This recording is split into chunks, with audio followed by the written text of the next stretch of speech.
مولانا مودودی نے پہلے دن سے یہ بات سمجھا دی تھی کہ ہاں، نہ ان معنوں میں سیاسی ہیں جس طرح دوسرے ہیں، اور نہ ان معنوں میں مذہبی ہیں جس طرح لوگ مذہب کی تعبیر کرتے ہیں. اور یہ بات سمجھا دی کہ جو مذہبی جماعتیں ہیں ان کا پرابلم یہ ہے کہ ان کی اکثریت یا تو کسی مسلک کی بنیاد پر کام کر رہی ہے، یا دین کے کسی جز کی بنیاد پر کام کر رہی ہے، یا ایسی جماعتیں ہوتی ہیں جو دعویٰ تو اسلام اور اسلامی نظام کا کرتی ہیں لیکن ان کی سیاست ایک سیکولر سیاست ہوتی ہے. جبہ و دستار میں ایک پورا سیکولر حیولہ ہوتا ہے، نظر آنے میں ہے کواکب کچھ، نظر آتے ہیں کچھ.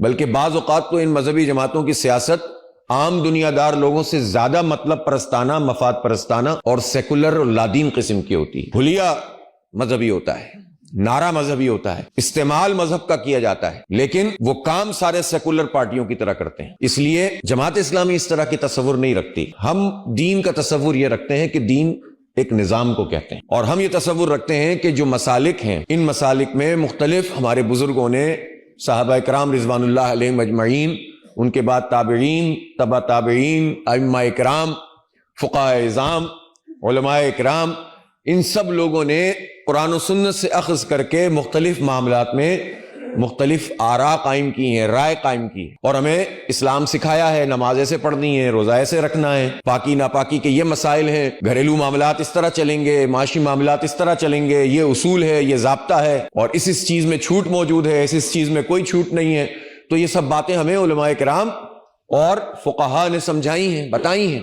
اور اسلام میں یہ بھی خوبصورتی ہے کہ ایک مسئلے پر ایک سے زیادہ آراء پائی جاتی ہیں، اور دونوں رائے قرآن و سنت سے اخذ کر کے ہوتی ہیں.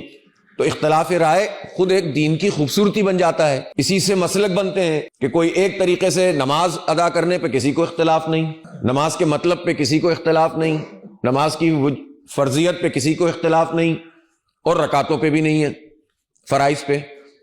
اختلاف کس پر ہے؟ جزوی چیزوں پر ہے.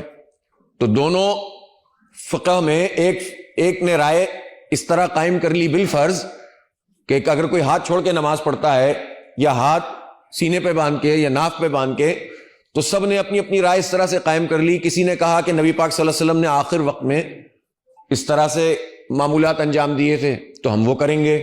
کسی نے کہا کہ زیادہ تر آپ نے یہ فرمایا تھا اس لیے کریں گے. کسی نے کہا کہ کبھی کبھی یہ کیا تھا اور سنت کو ہمیں چھوڑنا نہیں چاہیے تو ہم یہ کریں گے. تو مختلف لوگوں نے مختلف طریقے سے رائے قائم کی ہیں، سب سنت سے نکلی.